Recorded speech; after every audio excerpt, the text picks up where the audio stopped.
হ্যাঁ কোনটো আরে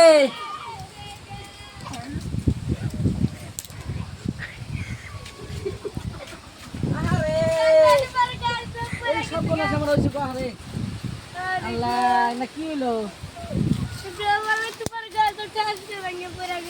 আরে আল্লাহ এটা তুমি কি করলে না আল্লাহ এই অবস্থা কেন হয়ে গেছে আরে আর আমি সবজি খাম কিভাবে করে আরে কত পিঠা গো আরে এই দেখো ছোট ছোট পিঠা আমার শেষ আরে আমি গাছটা কি করবো আল্লাহ এই সব বোন আসলে বাতাসে আমার আরে দেখো কত বড় বড় পিঠা গো আরে এত যত্ন করে কাটছিলাম গাছটা আরে আল্লাহ তুমি কি করলা বাস দেখাই রে দেখ বাহু উপায় নাই